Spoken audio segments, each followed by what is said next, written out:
As of this recording, it is the last day of June. So it's been 6 months since my 1 year celebration of being consistently on BookTube. And I thought it was time for a halfway through the year check-in kind of thing. So starting with an equipment and technical skills check-in, I sort of settled on a room that I'm going to be filming in. As you can tell, it is the main room in my house. There's some echo. I think I get okay overall lighting, and I think the general visual of the couch in my kitchen behind me is not terrible. The only main issue I have with filming in this room is I have to be careful when I schedule the film, because it has to be at a time when the other people who live here aren't around. Because this is an open concept house, so if everyone was home, then me filming in this room would be a huge imposition, and there'd be a lot of sound for me to filter out. As far as audio goes, I've been playing with the sound back and forth, both with the settings manually with a set of headphones on, and just with getting my microphone set up in a consistent area, getting the little pop filter in the right place. I feel like it is definitely better sound-wise in the new house than it was in the old house. Whether or not the tweaks I do are improving or making the sound quality worse is an open question that I'm still trying to figure out. I'm still using Final Cut Pro as my editing software. I'm actually doing this kind of interesting thing where I take the video, sync it up with this audio, and then I export it out and put it through this new application I found called TimeBolt. TimeBolt actually automatically cuts out all the pauses and dead airspace, so it's made editing videos significantly faster for me. So then I edit for sound and for getting the right take of everything in TimeBolt, export it back over to Final Cut Pro. And once it's in Final Cut Pro, I do a little bit more polishing off the edges audio-wise, and I start getting into those titles and animations you've probably started to see crop up in my videos. This particular quarter, I really played around a lot with keyframing and animating in like that basic level, and investing in some watercolor illustrations and graphics that I can be using for title cards of my videos. I really like them. I have a lot of fun putting them together, and I feel like it adds something visually. It gives me a chance to say some things on camera and then continue to say things on the screen. If you're one of those people who just listens and doesn't watch the screen, I don't feel like you lose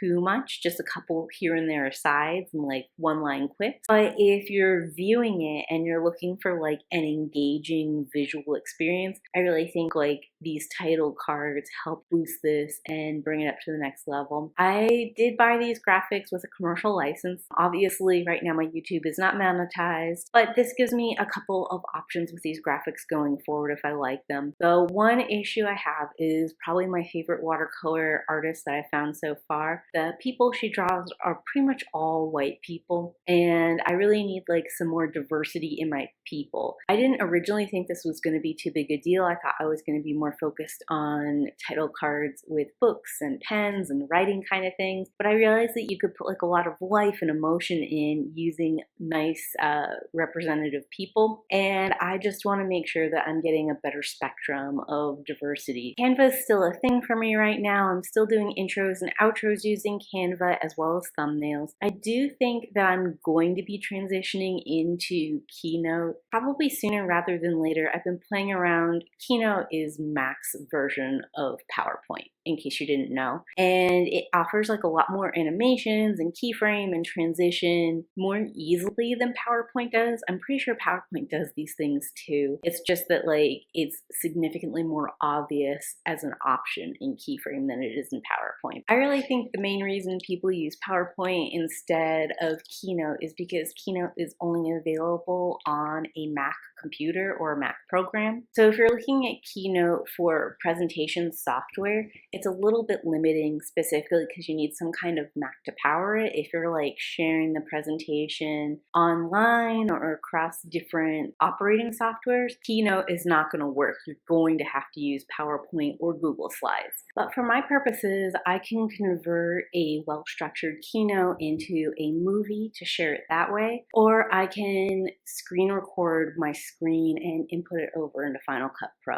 Its overall quality and ability is better than Canva's, and now that I'm starting to create my own watercolor image library, it feels like some of the advantages to templates and other things from Canva are being detracted because I'm only on a free Canva anyways, and I'm not getting the full power of that tool. As far as channel accomplishment goes, I have published 12 videos since my 1-year BookTube video upload. 9 of them have the new watercolor titles and features in them that I was talking about. All of these most recent uploads have been about books, which is kind of cool because last year I really started sliding into all different kinds of storytelling, and that has its own benefits as well. But I love being able to come back to books and written stories because that's kind of like my main focal area. My year 1 goals. I wanted to workshopped it on Shadow Beast BookTube Reclaimed, and I've since posted that. I kept promising a vlog, but when I went through the vlog material I had, I found the audio was really quiet and there wasn't a lot I could do to improve it, so I sort of scrapped that. I wanted to do some more classic book reviews. So far I've managed to do The Isle of Dr. Moreau, and you can find that here. It's by H.G. Wells. I really liked it. I could do a review on The Time Machine by H.G. Wells. I finished that, and I really wanted to do something with Jules Verne's Around the World in 80 Days because I watched the TV show and then I listened to the book, and I wanted to talk about the contrast between those two, but it's just been a minute and both of those are going to take a lot longer to do, and I'm a little bit short on time right now, so I'm not sure if that's a thing I'm going to do this year or if it's something I'm going to let pass by me. While I really enjoyed reviewing The Isle of Dr. Moreau, it's not a very well watched video on my channel, and I understand these classics, they sit there and they rack up views eventually, but I'm just sort of low in that initial pop of views, and because of that I'm trying to think about ideas that would be immediately interesting to an audience instead of something that would rack up views over time. I also read The Parable of the Sower and The Parable of Talents. I filmed a review for The Parable of the Sower, 4 shorter content videos that are easier to push out. I did do a March TBR on Amazon's best-selling science fiction, and I also did, I think, a February TBR on Amazon's best-selling werewolf stories. The werewolf stories was a little bit disappointing to me. The March science fiction really got me back into reading and reinvigorated my love of both the Kindle Unlimited and of science fiction in general. It brought me back into these genres I hadn't been paying attention to. And I also was able to do a Werewolf Den Part 2, which was not short by any means for me to film or edit. It was actually really intense. But Werewolf Den Part 2 was a follow-up to my original Werewolf Den series that I did back in October, and that really landed with you guys. So I thought it would be fun just to take an opportunity and talk about other werewolf series I've gone through that wouldn't come up in any other kind of video. And also I did do, and if you liked Ice Planet Barbarians, here are 6 other series that are similar to it. That again was also really fun. I came up with a whole rubric about what I liked about Ice Planet's Barbarians and what I was looking for in these dupes. I also got a lot of conversation with some other booktubers about Ice Planet Barbarians and other alien romances. So I had a good time both making that and interacting with you guys in the comments. And I want to thank everyone who's been watching those and who has been commenting. Part of what I wanted to do is have book conversations and discussions, and no one around me in my real life is really reading the same kind of things or in the same kind of way I am. So it's been a lot of fun to be here with you guys and find community and similarities. As far as upcoming things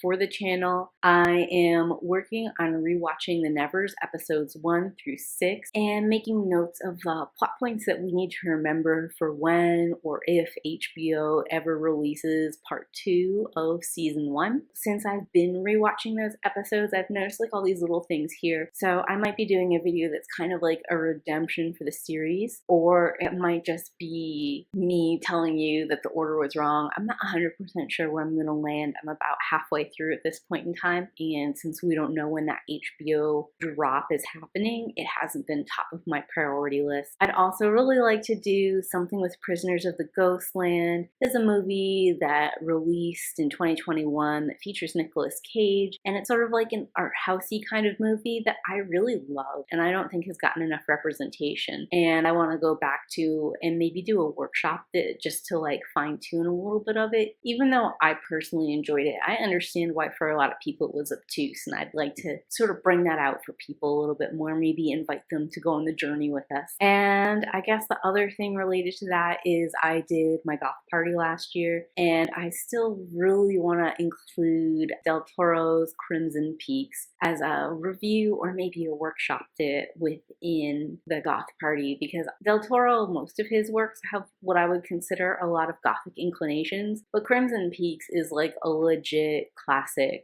goth story, gothic narrative, and I'd like to dive into some of the things that make that gothic and how these are recurring themes that you'll see across gothic literature as a whole. And then projects that are new to me this year, I am in the middle, almost exactly halfway through reading Bear by Mariana Engel, and I'm going to do something with this book. I don't know if it's going to be a review or like a retelling or a selection of quotes, but it's great. I found out about this actually from the Right Good podcast. They're the ones who did a long Squeak Horse series thing, which originally I'd planned to respond to and got 3 hours of recording in and editing and was like, this is taking too long, and really I have maybe 5 brief takeaways about things I'm going to do differently in the future. And not so much things that I think the Right Good podcast got right or wrong. I think they were actually very successful if their goal was to start a conversation. And it actually got me into the Right Good podcast, where I wouldn't have known about it without this like squeak core controversy. I don't necessarily agree with them. In fact, most of the time I disagree with pretty much everything they have to say, but they say it in an intelligent and interesting way, and they start conversations. That's really all you need. I'm 4 stories in on about 30 stories that were supposed to be in a short story monster romance collection. The booktuber Happily Ever After has read these last year, and she did a video about it, and I've wanted to read them and do my own video about it with my own take. One of the things that this particular canceled anthology was supposed to be about was just how monster romance in general has often been a metaphor for queer romance, and how queer people have often seen themselves as the monsters in these romance categories. For some people, you're like, yeah, I already knew that. And some people, this sounds really out of pocket for me to say, but that's part of what I wanted to talk about. Monster romance as a genre, the fact that monster romance is kind of like blowing up right now in the BookTube, book talk scene, and like its roots, how it can be read even when it's a straight monster romance, but you know, especially if it's non-binary or gay or lesbian or polyamorous, to be queer or diverse in some way, shape, or form. I'm having a lot of fun reading these romances. They're really quick reads. They're exposing me to a lot of things that I would never read a full-length novel on, and maybe I would in the future. And the other thing that's been great for me so far with these reads is I've gotten to know a whole bunch of different authors from it, and I'm enjoying that. In fact, this has kind of been my year for short stories. I also did that Trespass collection, and I'm in the middle of reading a diverse authors like Witch Girl stories anthology, and that's been really cool too. I might do something about that as well. And then other things I wanted to do is I really want to read Manhunt, which Jessie Gender did a video on. It's a splatterpunk novel that tackles a whole bunch of things. I don't want to get too far into it, but I'm thinking that maybe I'll read and annotate, and as I read and annotate it, I might record myself doing that. Another thing I picked up is Tender is the Flesh, which is a translated Argentinian work that is about the meat in our world going bad and us turning to cannibalism, which for starters I think is fascinating, because why couldn't we go vegetarian or vegan? Just seems like a not issue, and that people are so desperate to continue to eat meat. That intrigues me. I've really been into like some science fiction, horror kind of things this year. I'm really excited about both these books. And then the last thing I got, which I'm so far away on my book list from doing this, but I got Interview with a Vampire. I read all of these Anne Rice novels back in high school, and by all of them, I mean I read through like Marius's story because that's what was out at the time. But I really wanted to read like the new 2018 and beyond version and kind of complete the Vampire Chronicles. I couldn't find a set of them for sale, so I decided what I would do is buy each one in hardback as I read them. So right now I've just got Interview with the Vampire here, and hopefully I'll move on to The Vampire Lestat, Queen of the Damned. Moving into something that's a little less exciting for me, I guess we should talk about the numbers in my channel. I made a lot of great strides in my first year on BookTube. I think I started with 10 subscribers and moved to 58. As of present day, I have 75, which is great, and I appreciate all of you, and a lot of you guys have been really active. It lets me know that even though I haven't increased percentage-wise in the way these trends would have shown, the quality of people I found are people who are really watching consistently and are watching long enough to have like comments and feedback from me, and I've really enjoyed that. But it also was not percentage-wise the increase I was expecting. In fact, overall, like the views I've gotten have been pretty low. And I think some of that has to do with the fact that instead of uploading twice a week, I've only been uploading once a week. And the uploads I've been doing have been mostly reviews, and book reviews don't do as well as like a collection of books does. So, I mean, there are things that I could do improvement-wise that would be more interesting to a wider range of viewers, and I'm kind of exploring that. I have seen a little bit of promise. My Workshopped It Reclaimed for the Shadow Beast series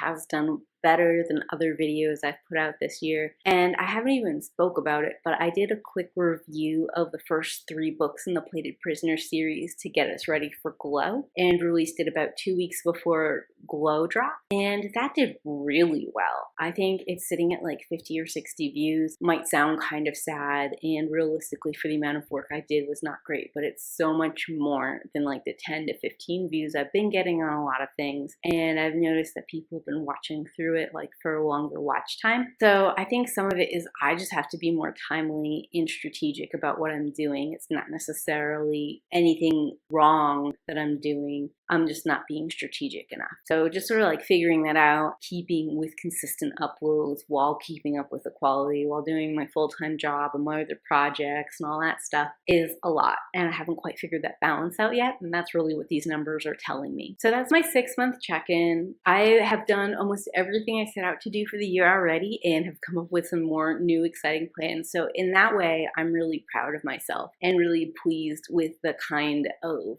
videos I've been producing and releasing to you guys. I've been having such a great time this year thinking of ideas and doing creative edits and just engaging with you guys in the comments. I hope you guys have had fun watching. If you like these kind of check-ins, can you let me know in those comments down below? And also tell me what kind of goals you made for yourself at the beginning of the year and where are you with them? If you're curious about how my channel has progressed from the very beginning to now, I actually have a playlist. It's like BookTube updates. It's got all of my yearly, monthly check-ins, and it also has a couple of book tags and like meta commentary things that you can look at here. And if you're here for the books, I don't blame you. I've got a great Kindle Unlimited playlist that you can take a look at here. Thank you for watching, and as always, keep reading. Bye!